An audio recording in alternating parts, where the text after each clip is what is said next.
Welcome to your Health Facts podcast. Today we're going to be talking about all different types of flour and how they can impact our health. When you think about bread, there's all kinds of different textures, right? You got your chewy bread, and you got your soft bread, and fluffy bread, and moist bread. Yes. What is it that actually makes those different textures? Well, it all comes down to the ratio of protein to carbohydrate. Okay. So the more protein a flour has, the more likely it is to be chewy. And the protein that we think about most often when it comes to flour is gluten. Right. And gluten is found in wheat, barley, and rye. And gluten is what gives it that chewiness. That's right. Okay. And the more you knead a dough, the stronger and longer the gluten strands become. Oh. And so that makes it really stretchy. Like, you know how pizza dough is nice and stretchy? Right. That's because it has a lot of gluten in it. Okay, so that's what you want in the pizza dough. Yeah, and if you knead it too much, then sometimes it can get kind of tough and chewy because too much gluten has formed. Oh, interesting. And then if you let a dough rest, that can actually help to increase its elasticity and reduce chewiness. It's kind of interesting. That is interesting. So are all flours created equal? They're definitely not all created equal. I think one that's particularly interesting to talk about is rye flour. Oh, okay. Rye flour has these things called lignans in them. Okay. And lignans are really protective against cancers. Oh, wow. And there's a lot of studies that have shown a link between rye consumption and a lower risk of prostate and breast cancer. And it's really interesting to think about how, what we feed our kids when they're little can actually have these long-term impacts on their health. Right. That's really interesting. But, we got to be honest, a lot of the bread that we see today isn't that healthy. Yeah, no kidding. A lot of commercial breads have all these added chemicals and fats and sugars in them. Right. Which just makes them more calorie dense and, makes us more likely to gain weight. Yeah, I totally agree.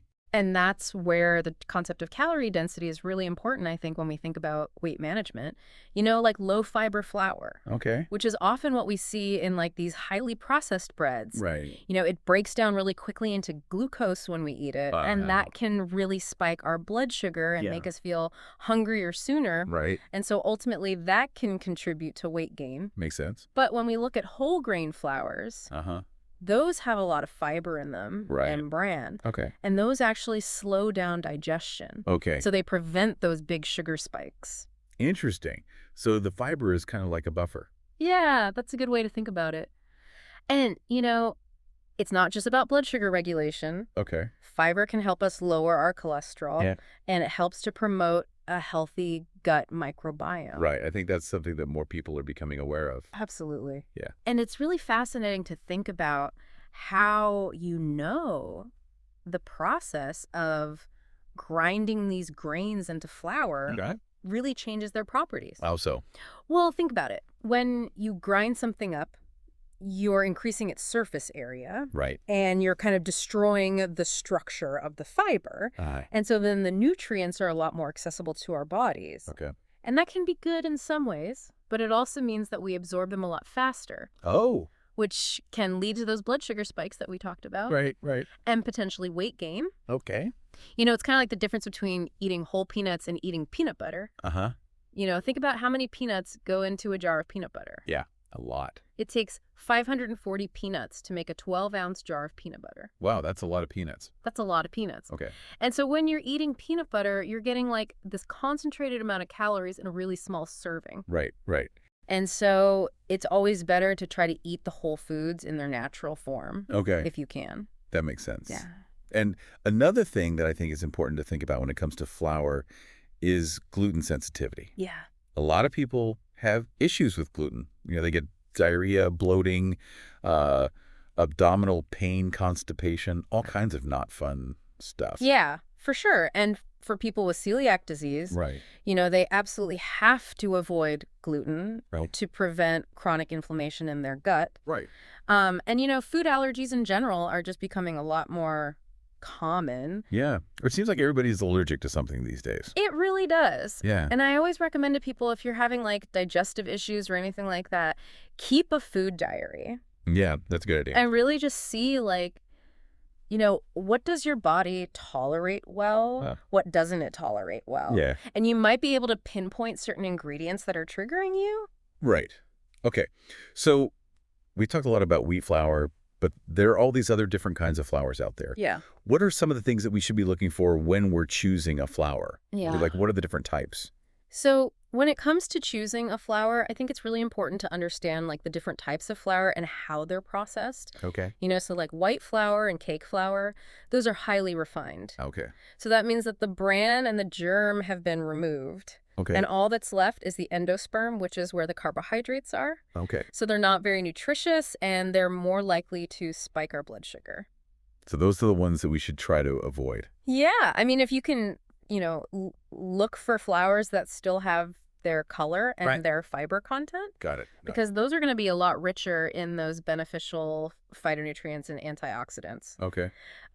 So whole wheat flour and whole wheat flour are good choices. Okay. Whole wheat flour is going to be a little bit healthier because it has more fiber. Got it. Stone ground flour is another good option because it's less processed. Okay. And it retains more of the grain's natural nutrients. So basically, we're looking for less processed, the better. Pretty much. Okay. Yeah, and then on the flip side, there's double zero flour. What is that? So it's like a super fine white flour. Okay. It's often used in like pasta and pizza dough. Okay. And that one is super processed. Okay. And it's really easily absorbed. Uh-huh. So that can lead to weight gain. Okay, so that's one that we want to be careful with. Yeah. Okay.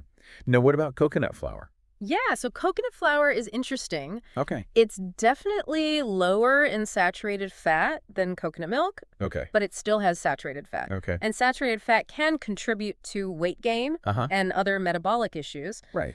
Because it can increase insulin resistance, Okay. which makes it harder for our bodies to regulate our blood sugar levels. Wow. And it also promotes inflammation and something called mitochondrial dysfunction, which can really impact energy production and just overall health. Okay. So, it's better to choose flours that are lower in saturated fat and higher in those other beneficial nutrients. So we've talked about coconut flour. What about almond flour? Yeah. A lot of people use that. Yeah, almond flour is a popular one. So almond flour is made from blanched almonds, Okay. which means that the skin has been removed. Okay. But there's also almond meal. Okay. And almond meal is made with the skin still on. Oh, okay. And actually, almond meal is more nutritious. Oh, interesting. Why is that? Well, because the skin has a lot of antioxidants in it, iron and calcium. Oh, okay. So even though it's made from the same thing, it's actually more nutrient dense. Interesting. So almond meal is better than almond flour. Yeah, I would say so. Okay. But, the best option is always just to eat the whole almonds. Right. Because then you get all the fiber. And it helps you feel full. Yeah. And it helps to regulate your blood sugar levels. Right. Makes sense. Are there any other interesting flours that you like? Yeah, there are so many interesting flours out there. No, it's crazy. One that I like is arrowroot flour. Arrowroot flour. Okay. Yeah, have you ever heard of that one? I've heard of it, but I don't really know anything about it. So it's made from this starchy root. Okay. And it actually has a good amount of protein in it, iron, folate, and potassium. Oh, wow. And a significant portion of the starch in it is resistant starch. Okay. And resistant starch acts kind of like soluble fiber. Okay. So it helps you feel full. Uh-huh. And it helps with regulating your digestion. Okay. And it also feeds the beneficial bacteria in your gut. Oh. So it acts as a prebiotic. Oh, that's cool. Yeah. Okay, so arrowroot flour is a good one. Yeah. And then there's buckwheat. Buckwheat? No, buckwheat's not technically wheat, right? That's right. It's a seed. It's a seed, but it's gluten-free. Okay. And it has all these unique fibers in it that offer a lot of health benefits. Like what? Like it can help to manage blood pressure and cholesterol. Oh, wow, that's great. Okay, so buckwheat is a good one. Yeah. Okay. And then oat flour. Mm-hmm. Oat flour is a good one too, right? Yeah, that's a great one. It's really easy to make at home. Super easy. You just grind up some rolled oats That's it. in a blender or food processor. And you've got oat flour. It's gluten-free. Gluten-free. Okay, good. And oats are really good for you. Yeah, they're packed with nutrients. Lots of fiber. Yep. Helps with blood sugar regulation, Mm-hmm. weight management, Yeah. all that good stuff. And there are studies that have shown that consuming oats Yeah. can actually improve insulin sensitivity in a matter of days. Wow, really? That's amazing. Yeah. Okay, so oat flour is definitely a winner. Yeah. What about cassava flour? Cassava flour. Yep. So that's made from yucca root? Yep. It's also known as yucca root flour. Okay. And that's another one that's high in resistant starch. Okay. So good source of prebiotics for gut health. Got it. And it's gluten-free. Okay, so another good option. Yeah. Okay. Now, chickpea flour. Chickpea flour. That one's becoming really popular. Yeah, it's a good one. Yeah. So if you're looking for something that's gluten-free and really nutrient-rich, Uh-huh.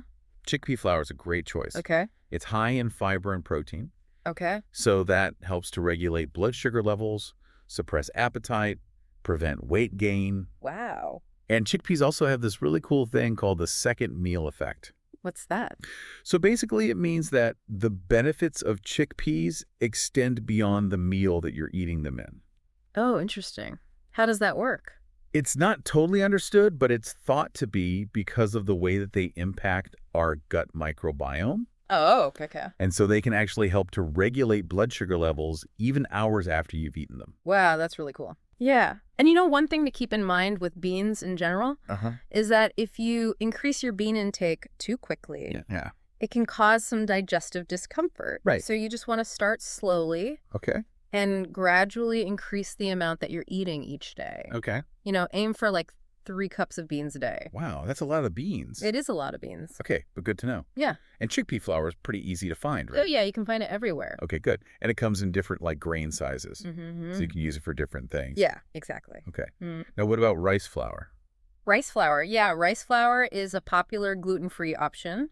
But one thing to be mindful of with rice flour is the arsenic content. Oh yeah, I've heard about that. Yeah. So rice absorbs more arsenic than other grains. Okay. So it's important to choose brown rice flour over white rice flour Okay. because brown rice flour still has the bran on it, Uh-huh. which contains some beneficial nutrients. Okay. And if you're using brown rice flour, try to source it from regions that are known for having lower arsenic levels in their rice crops. Right. So like California rice is supposed to be better. Yeah, California rice is a good option. Okay. So that's something to keep in mind. Yeah, for sure. Okay. Now, when we're choosing a flour in general, are there any other things that we should be looking for? Yeah, I always recommend choosing organic whenever possible, Okay. just to make sure that the grains that you're getting haven't been genetically modified or exposed to any synthetic pesticides or fertilizers. Right. And organic farming practices often lead to higher levels of antioxidants in plants. Oh, interesting. Yeah. And then there are also ancient grains, Okay. like spelt and kamut. Right. Those are great choices because they're less processed. Okay. And they retain more of their natural nutrients and pigments, Got it. so they can offer a wider range of health benefits. Okay, so ancient grains are a good option. Yeah. Okay. And then finally, bleached flour. Bleached flour. We should avoid that, right? Yeah, bleached flour is basically flour that's been treated with chemicals Right. to make it look whiter and have a finer texture. Right. But those chemicals don't offer any nutritional value, Okay. and they could actually have some negative health implications. Right. So choosing unbleached whole grain flours is always the healthier option. Okay, that makes sense. Well, that was a really fascinating discussion. Yeah. I learned a lot about flour today. Me too. I had no idea there were so many different kinds I know, right? and that they could have such a big impact on our health. Absolutely. So thanks for sharing your knowledge with us. Yeah, thanks for having me. And for our listeners, if you want to learn more about healthy living, be sure to subscribe to yourhealthfacts.com.